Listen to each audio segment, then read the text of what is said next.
Hi, welcome back to Rebuilding a Kick-Ass Life. If you've been around for a while, welcome. I'm telling you, today I feel like this whole rebuilding a kick-ass life is complete horse pucky. I'm so tired. So as you know, and for those of you that are new here, if you don't know, I started a new job on Monday. I feel like my entire life has been one big pivot. You know, I'm going along, everything's great, going along, and all of a sudden it's like pivot, pivot. Remember the French show? Pivot, pivot. That's what I feel like my life has become. Actually, that's what I feel like my life has been for the majority of my life. You know, I've gone through 2 divorces, and of course that's a big pivot. Everything changes. You have to leave your home, or you sell your matrimonial house. You might need to maybe just go out into the workforce. I had to do that through after my second divorce, because I had not been working for a long time, and then I was in a position where I didn't have spousal support or income or a job. And so that was a massive pivot for me. And I started 2 companies, 2 businesses. And that's been great for the last 8 years. And now I find myself in a position where I need to pivot yet again, because what's happening obviously in our economy is that a lot of small businesses are really struggling financially. And I'm one of them. And so it's a whole pivot situation again. And so at 58, I had to supplement my income. So I'm not really giving up my other 2 businesses, which are staging. I have a dog grooming business with my daughter. It's predominantly my daughter's, but I do help out quite a bit and had to learn how to groom. Anyway, sorry, I've been talking so much all week. I feel like I'm losing my voice. Anyway, so my point to this video today is that in life, we will find ourselves having to pivot quite often. Whether it's, we lose our jobs, we get divorced, we are, single parents. Oftentimes we find ourselves in a position where there needs to be change in order for change to occur. And it is very scary. And what I want to share with you is that about a month ago, I was feeling like, oh my God, like what am I gonna do? Like feeling like I'm so tired. I'm tired. I didn't think that at 58 I would be here again. I thought I would be setting up for retirement. I thought I would be setting up to slow it down, to reap the fruits of my labor and my golden years, to just relax and just, coast. And with what's happening in our world and circumstances beyond our control, sometimes we can't just coast. And I am very fortunate and I am very lucky that, I have a car and I have a home, and because I know a lot of people don't have that. I know I've gotten some comments before about stuff like that, like even though you left your marriage with no income, no way to support yourself, at least you left having enough to buy a house and having a car, because a lot of people don't even have that. And I am lucky, and I count my blessings for that. But I'm not in a position where I can just coast. At 58, oh my God, what if I live to be in my mid 80s? I'm not set up financially to retire now and have enough money to support myself and not burden my children in my 80s. And so here I am. Again, I find lucky, coincidental. Is it coincidental that I happened to meet someone that was looking for someone who had experience in sales in this area in Canada. And I worked for L'Oreal from my 20s to my mid 40s. So I have a lot of experience in sales. But it is so different now, the technology. I'm too old to learn new freaking technology. Being in the field all week, first of all, I'm exhausted emotionally, mentally, physically, working from 8 in the morning till 8 at night just to be trained. I enjoy the conversations with the people. I don't enjoy the technology. These little freaking whippersnappers, they're like, everything's on their phone. I showed up with pad of paper and a pen to take notes. And basically my supervisor looked at me and she's like, oh, what's that for? I'm like, oh, it's just for me to take notes. And she's like, yeah, you won't be needing that. I'm like, oh my God. She's like, you have to do everything on the app. It's so much easier. I can't even navigate the stupid app. It took me 20 minutes just to do something that she could do literally in 10 seconds. And so that is really challenging. It's challenging, but here's what I have learned. And this is what I want to share with you. Nobody's coming to your rescue. Nobody is coming. Nobody is coming to push you to learn the app. No one is coming to push you to apply for that job. No one's coming to push you to get off the couch, get outside, go exercise. No one is pushing you to write the book you've always wanted to write. No one's pushing you to write your business plan. No one is going to do that for you. You have to do it yourself. You have to push yourself to do all the crap that you don't want to do. No one's coming, you guys. It's completely up to us to do the shit that we need to do in order to become the person that we want to become, that we need to become, and that more importantly, that we are capable of becoming.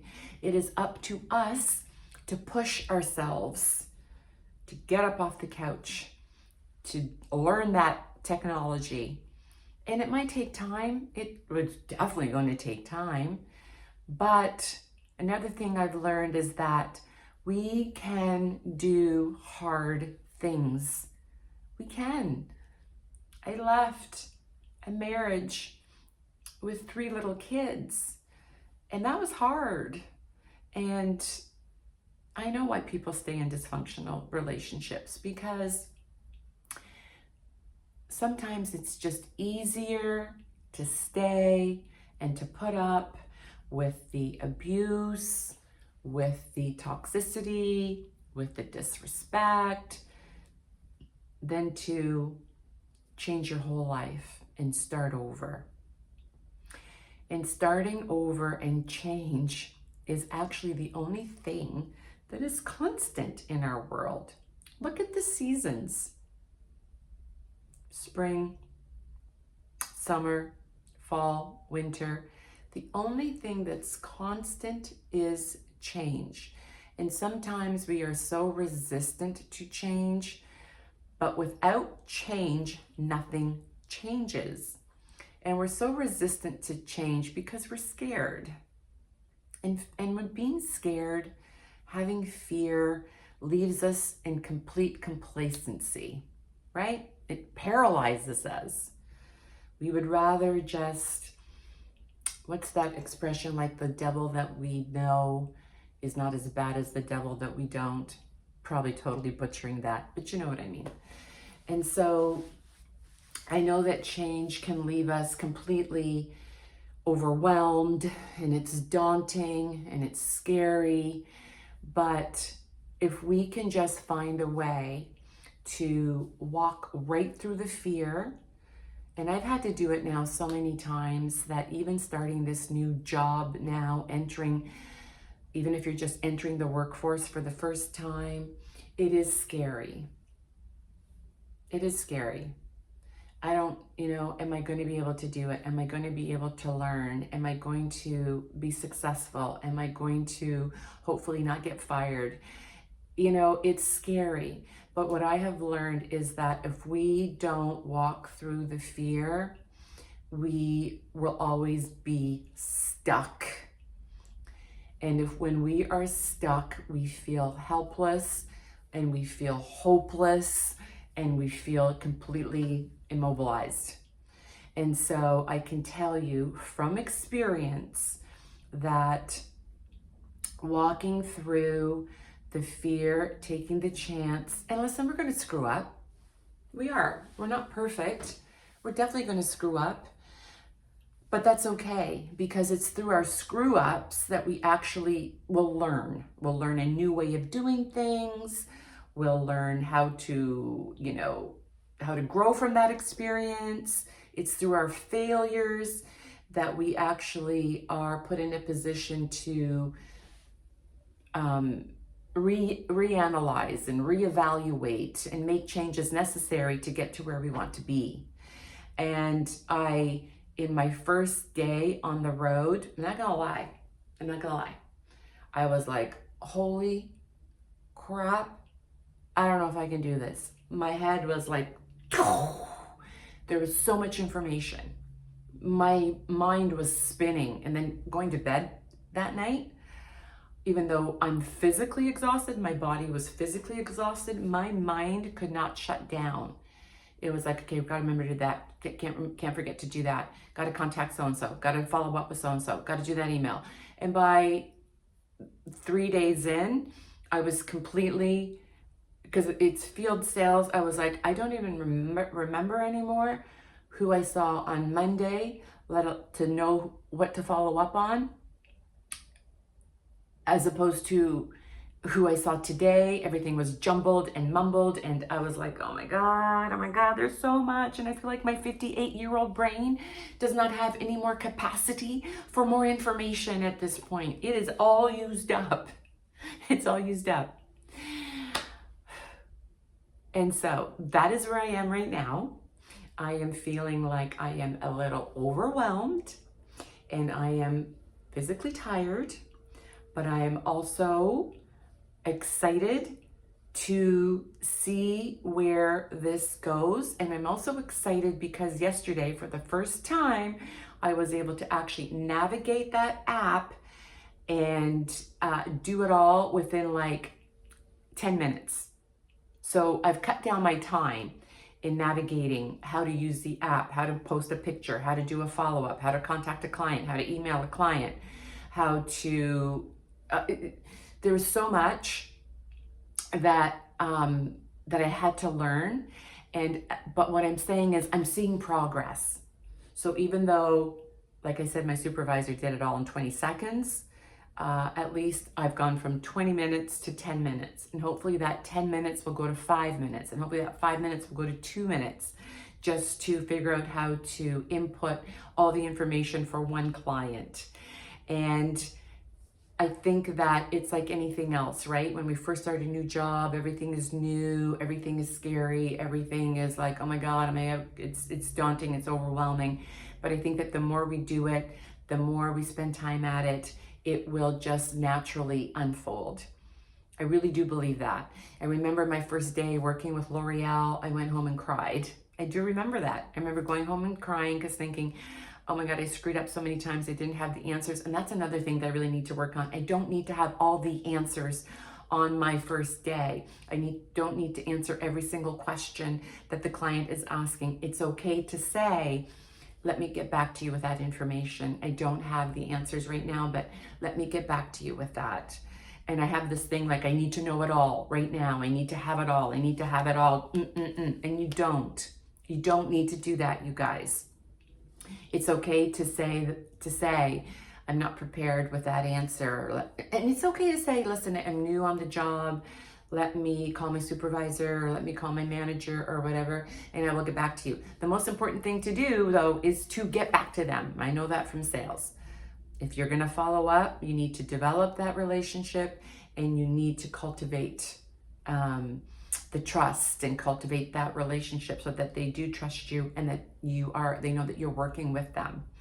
And so that is something that I know I need to get better at, not cultivating the friendship or the relationship, but saying, I don't know that. I'm sorry, I'll get back to you, because I feel like I should know that. And you can't know that. You can't know that on the first day. You can't know everything on the first day. So I just wanted to, for those of you that have been following me, I know that I have to pivot yet again, and I was not like looking forward to it, thinking, oh my God, I'm 58, I'm so tired, I'm tired of pivoting. Well, I have to, and no one's coming to my rescue. And so no one's coming to your rescue either. So we have to push ourselves to do the hard things, push ourselves to do the crap that we don't want to fucking do, so that we can reap the rewards of doing that. So I hope that helps.